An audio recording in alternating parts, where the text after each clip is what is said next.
ఆవిడ్ని రాని. ఏమిటది? అమ్మవారి ప్రసాదం జోధారాణి గారి కోసం. వెళ్ళు రేషం.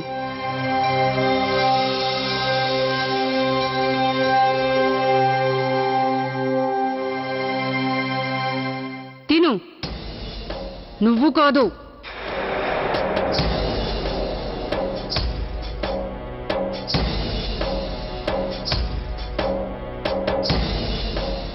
రెండో దాంట్లో ఏముంది? అందులో ఏముంది? అమ్మవారికి పూజ చేసిన పుష్పాలు. చూపించు.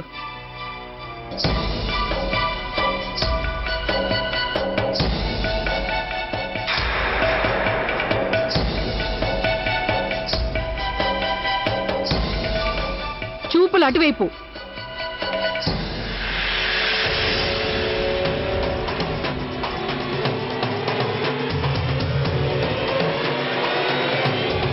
జోధా, నేను నీకోసం ఆలయంలో వేచి చూశాను, కానీ ఇవాళ నువ్వు రానేలేదు.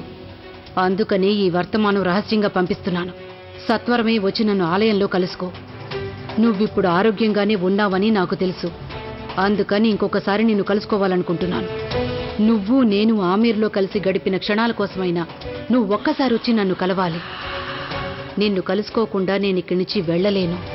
ఈ లేఖ అందగానే కలవటానికి బయలుదేరు.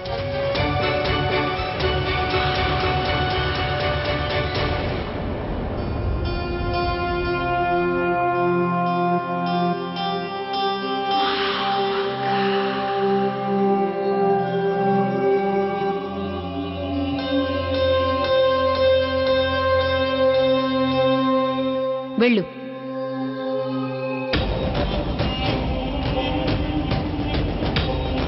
జోధా ఆడుతున్న ఈ కొత్త ఆట ఏమై ఉండొచ్చు?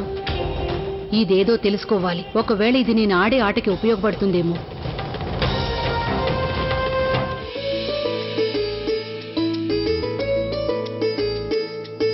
వచ్చేసావా మోతి? అమ్మవారికి పూజ చేయించావా? అయింది. ఇదిగో ప్రసాదం, పుష్పాలు. ఈ ప్రసాదాన్ని పుష్పాల్ని కన్నయ్య విగ్రహం దగ్గర పెట్టేసే మోతి. అలాగే.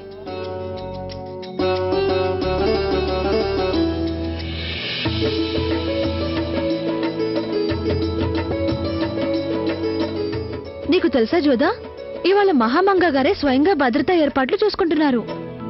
అందర్నీ దగ్గరుండి సోదా చేస్తోంది. చేయాల్సిందేగా. ఖాన్సాబ్ గారి మీద సామ్రాజ్యపు ఉద్యోగులే దాడి చేశారు. ఆ బెనసీర్ వచ్చిన తర్వాత ఈ గందరగోళం ఆరంభమైంది.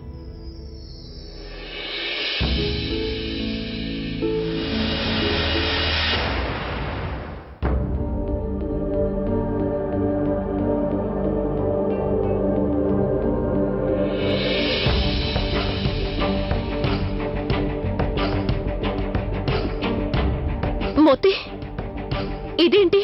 ఏమైంది జోదా?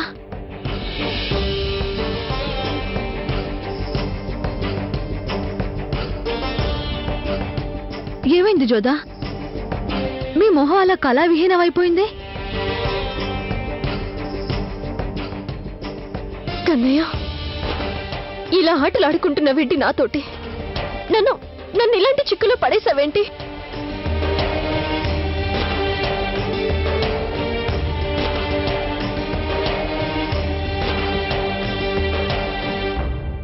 ఇది సుజామలన్నయ్య రాసిందే. కానీ ఆ రోజు నన్ను కలిసినప్పుడు తనకి నమ్మకం కుదిరిందని తనిక్కడి నుంచి వెళ్ళిపోతాను అన్నాడు. తనింకా ఇక్కడ ఎందుకున్నాడు? నిన్ను కలిసాడా సుజామలన్నయ్య? లేదే, ఆయన నాకు కనిపించడం లేదు. మరి వర్తమానం ఎవరు పంపించుంటారు? నాకేమీ అర్థం కావడం లేదు మోతి. తను నాతో ముఖ్యమైన విషయం మాట్లాడడానికి నన్ను కలవాలేమో.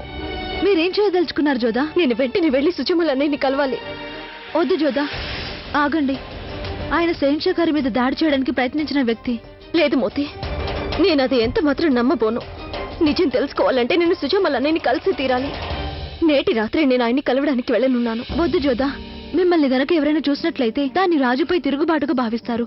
నేను నిన్ను ఎంత మాత్రం వెళ్ళనివ్వను. నేను నీకు స్నేహితురాలిని. అయితే సుజామలన్నయ్య తను నాకు అన్నయ్య అవుతాడు మోతి. ఎట్టి పరిస్థితుల్లో నేను తన్ని కలవాలి.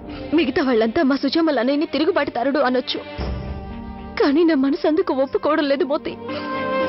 పైగా మా అత్తింటి వారి కారణంగా అన్నయ్యకి ఏదైనా హాని జరిగితే అతనికి నేను ఎలా మోహం చూపించుకోగలను? కానీ జోదా, మీరు ఒక్కటి మాత్రం ఒప్పుకుంటున్నారుగా, ప్రస్తుతం మీరు ఆమెరికి రాజకుమారి కాదని, ఆగ్రా నీ పుట్టినిల్లు, మీరు శహన్షా గారి భార్య అని.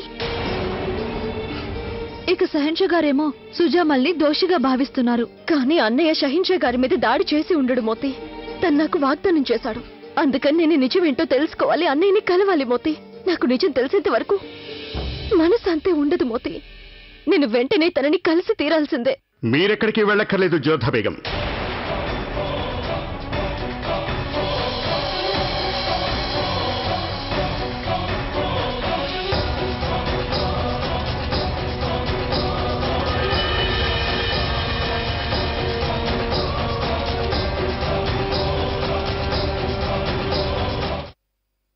స్వయంగా మేమే మిమ్మల్ని కలవటానికి వచ్చేశాం. ప్రణామాలు షహన్షా. మీ వస్తువేదో కింద పడిపోయింది.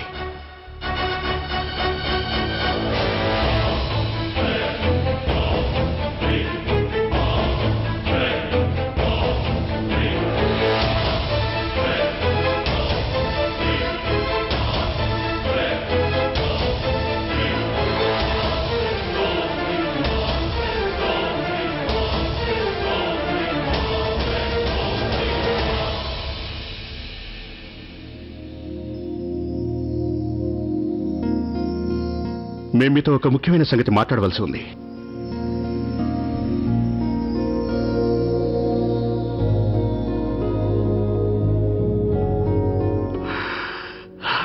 మేమిక్కడికి మీ అన్నయ్య సుజామల్ గురించి మాట్లాడడానికి వచ్చాం. ఖాన్ సాబ్ మీద దాడి జరిగిన తర్వాత మేము మీతో మాట్లాడడం అసలు కుదరలేదు. అందుకని స్వయంగా ఇక్కడికి వచ్చి మీతో మాట్లాడదలిచాం. ఈ దాడుల వెనుక మీ అన్న సుజామల్ హస్తమే ఉంది. ఇక అతను ఎక్కడున్నాడేంటో మేము అతి త్వరలో కనుక్కుంటాం. మా ఉద్దేశంలో మీ మనసులో కూడా కంగారు మొదలయ్యి ఉంటుంది. మీ అన్నయ్య ఎక్కడున్నాడేంటో తెలుసుకోవాలని. అందుకని మేమే స్వయంగా చెప్పడానికి వచ్చాం. బహుశా మీరు కూడా మమ్మల్ని అందుకే కలవాలనుకుంటున్నారేమో. ఇక మాకు మీరు సెలవు ఇప్పించండి. మాకు అవతల చాలా పనులున్నాయి. మీరు కొంచెం జాగ్రత్తగా ఉండండి.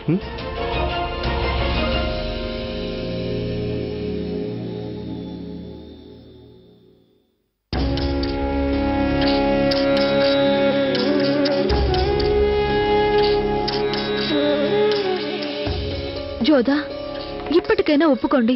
లేనిపోని ఆపద రావచ్చు. ఆపద రాని వచ్చింది మోతి. షహన్షా గారి ఉద్దేశంలో కూడా అన్నయ్య నేరస్తుడే.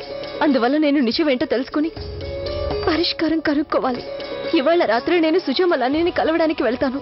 సరే అయితే, కానీ నేను కూడా మీతో పాటే వస్తాను. వద్దు మోతి, నువ్వు భవనంలోనే ఉండాలి. నేను లేని సమయంలో భవనంలో గనక ఏదైనా అవాంఛనీయ సంఘటన జరిగితే అది నువ్వే చూసుకోవాలి.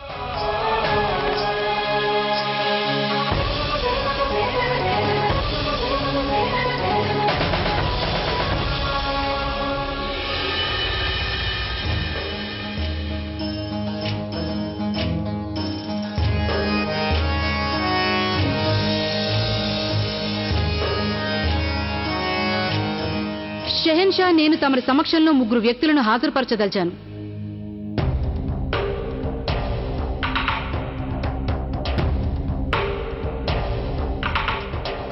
ఎంతో కాలంగా వీళ్ళు విశ్వాసంగా ఉన్నవారు, నాకు సేవలు చేస్తూ వస్తున్నవారు. నేను మీకు ఖచ్చితంగా చెప్పగలను, ఈ 3 విశ్వాసపాత్రులే కాక సమర్థులు కూడా. అందువల్ల వీళ్ళు షహన్షా గారికి సేవ చేయవలసిన అవసరం వచ్చేసింది.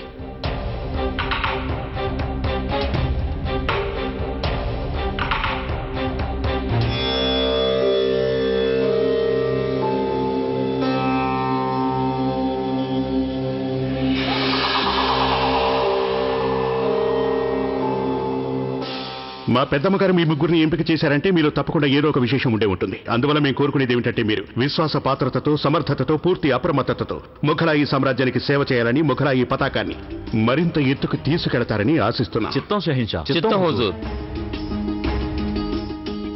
అయితే మనం తెలుసుకోవాల్సింది ఏమిటి అంటే, మాపై జరిగిన దాడి గురించి, ఖాన్ సాబ్ గారి మీద జరిగిన దాడి గురించి తెలుసుకోవాలి. అందుకుగాను మేమే స్వయంగా రంగంలోకి దిగి దర్యాప్తు జరపాలి అనుకుంటున్నాం. షరీఫుద్దీన్, ప్రస్తుతం సుజామల్ ఎక్కడున్నాడో అతనికి సంబంధించిన వివరాలేంటో కనుక్కో. మన సైనికులు తీవ్రంగా తన కోసం గాలిస్తున్నారు. త్వరలోనే తను బంధించడం జరుగుతుంది.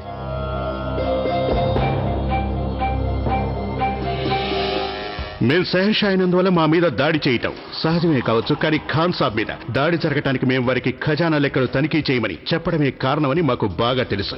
అందువల్ల ఖాన్ సాబ్ మీద దాడికి బాధ్యులైన వారిని వెనువెంటనే మా ముందు హాజరుపరచమని మేము ఆదేశిస్తున్నాం. అప్పుడే మేము వాళ్ళకి తగిన శిక్షను విధించగలుగుతాం. పెద్దమ్మ, మేము కోరుకునేది ఏమిటంటే మీరు మీ నమ్మకస్తులతో పాటు ఈ వ్యవహారాన్ని దర్యాప్తు చేయించండి.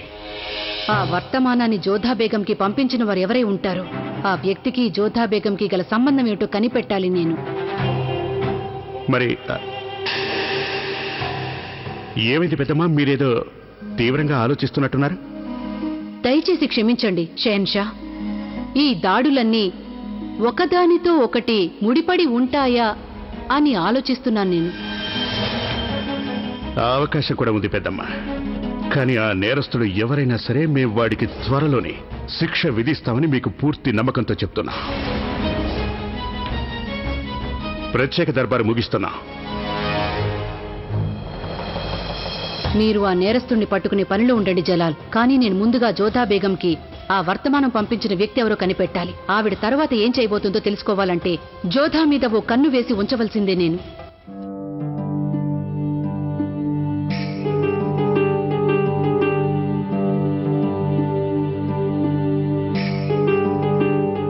నా వర్తమానం జోధాకు అందిందో లేదో, ఇంకా నేను ఇక్కడ ఎంతకాలం ఉండాల్సి వస్తుందో ఏమో. నేను ఇక్కడున్న ప్రతి క్షణం నాకు అపాయమే కదా. ఓయ్ నిన్నే, ఇక్కడేం చేస్తున్నావు? ఇక్కడ అందరూ నిద్రపోతుంటే నువ్వు మాత్రం కూర్చుని ఏం చేస్తున్నావు? అసలు ఎవరు నువ్వు? ఎవరు అనంటే ఏం చెప్పను. పేదవాణ్ణి పరిహాసం చేస్తున్నారు హుజూర్. ఫకీరు తాను ఎవరంటే ఏం చెప్పగలుగుతాడు? ఇక్కడ ఈ గుళ్ళోనే పడి ఉంటాను. ఏదో 4 మెతుకులు దొరికితే బతుకు గడిచిపోతుంది. అంతకు మించి నాకేం కావాలి? సరే సరే, అటు ఇటు తిరక్కో. ఇక్కడ అసలే పరిస్థితులు బాగలేవు. పదండిక, ఇక్కడంతా బాగానే ఉంది. అమ్మా తల్లి, నిన్నే శరణు కోరుతున్నాను. జోధా నన్ను కలిసేలా చేయి తల్లి. జోధా, నేను మళ్ళీ చెప్తున్నాను, వెళ్ళిపోదాం రండి. ఇది శేన్షా గారికి తెలిసిపోయిందంటే పెద్ద రభస అయిపోతుంది. ఇది మీ పుట్టిల్లు కాదు, అత్తారిల్లు. ఇలాంటి పనులు ఇక్కడ చేయడం మంచిది కాదు. మోతి, నేను నిర్ణయించుకోవడం అయిపోయింది. ఇక నేను వెనకంజ వేయలేను. సరే అయితే అప్రమత్తంగా ఉండండి. నువ్వు నా గురించి దిగులు పడు. నేను చెప్పినట్టుగా ఇక్కడ నువ్వన్నీ చూసుకో. ఒక్క క్షణం.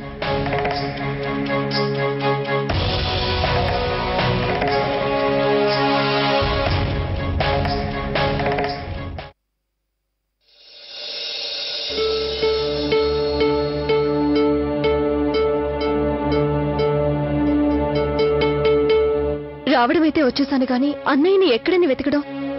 తన వర్తమానం నాకు అందిందని తనకు అసలు తెలిసిందో లేదో.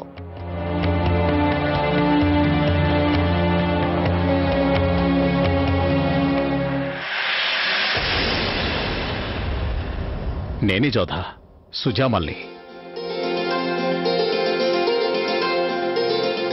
అన్నయ్య, ఇక్కడ మాట్లాడుకోవడం క్షేమకరం కాదు.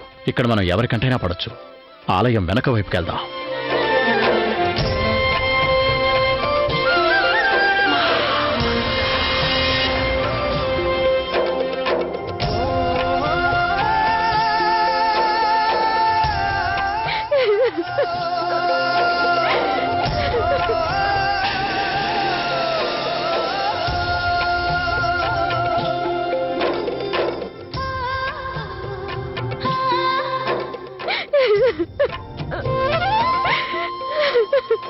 ఏడవకు జోధా.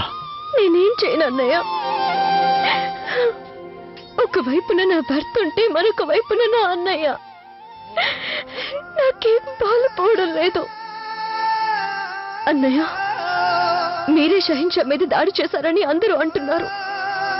నువ్వు పని చేయలేదని ఒక్కసారి నీ నోటితో చెప్పు. లోపలికెళ్ళి మాట్లాడుకుందాం పద.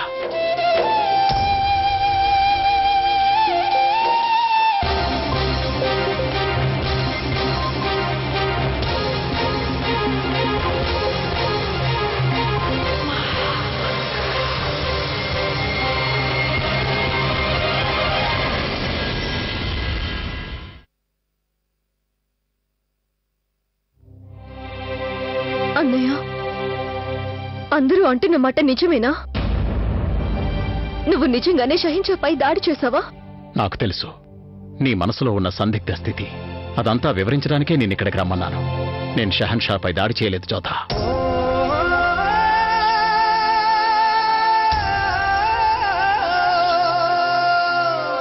నేను మొగలాయిల వ్యతిరేకిని ఒప్పుకుంటాను. అందువల్ల మొగలాయిల్ని నేను హతమారుస్తాను. కానీ షహన్షాని ఏమీ చేయను. ఎందుకంటే ఒక అన్న తన చెల్లెలికిచ్చిన మాటని ఎన్నడూ అతిక్రమించడు జోధా. కానీ నువ్వు అక్కడికి ఎందుకు వెళ్ళావు? నన్ను కలిసిన తర్వాత తిరిగి వెళ్ళిపోతానని నువ్వు నాకు చెప్పావు కదా. మరి ఆ ఉత్సవానికి ఎందుకు వచ్చావన్నయ్య? నేను నా మాట నిలబెట్టుకోవడానికి వచ్చాను. అవును జోధా, ఆ రోజు నేను తిరిగి బయలుదేరిపోయాను. అప్పుడే నాకు తెలిసింది అబుల్ మాలి తన సహచరులతో కలిసి షహన్షాను అంతం చేయాలని కుట్ర పన్నుతున్నట్టు తెలిసింది. జలాల్ రేపు రాత్రి బహిరంగంగా ప్రజలతో కలిసి ఉత్సవం జరుపుకోబోతున్నాడు. జలాల్ని హతమార్చడానికి ఇంతకంటే మంచి అవకాశం మళ్లీ మనకి దొరకదు.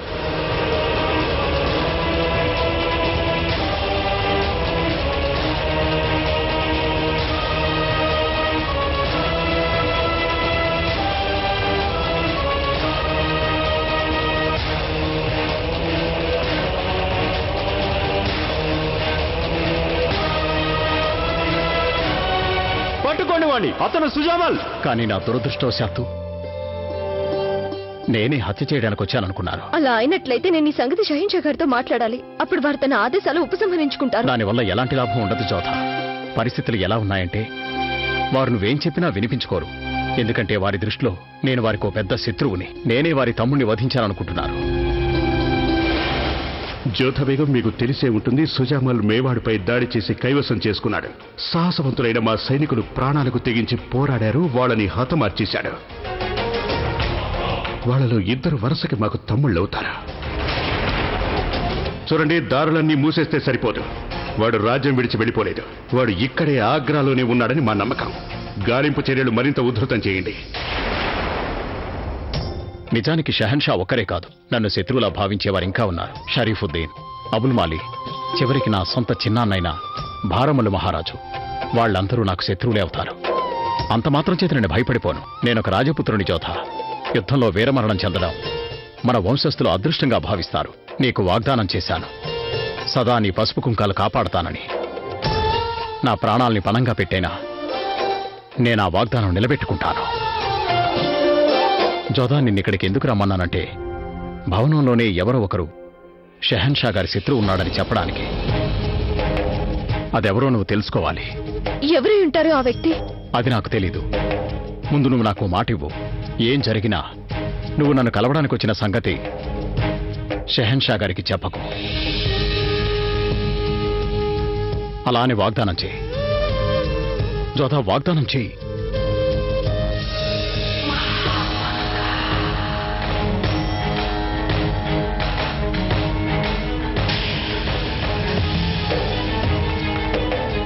వాగ్దానం చేస్తున్నానన్నయ్య. ఇక నువ్వు ఇక్కడి నుంచి వెళ్ళిపో. అప్రమత్తంగా ఉండు. మనం మళ్ళీ కలుద్దాం. నువ్వు కూడా అప్రమత్తంగా ఉండాలి సుజామల్ అన్నయ్య.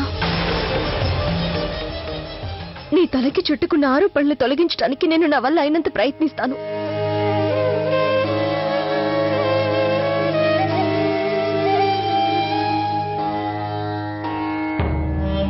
అరే, వీడేనన్న మాట జోధా బేగం అన్నయ్య అయిన సుజామల్. నేను ఈ సంగతి షహన్షాకు వెంటనే చెప్పాలి. అరే, ఏం చేస్తున్నావు నువ్వు? ఆగు మహామంగా, తొందరపడి అలాంటి పని చేయకు. ఈ నిజం షహన్షాకి చెప్తే ఒక చిన్న మంట మాత్రమే రగులుతుంది. దీన్ని ఒక విస్ఫోటనల్లా వాడుకుంటే సుజామల్తో పాటుగా జోధా బేగం కూడా నామరూపాలు లేకుండా పోతుంది.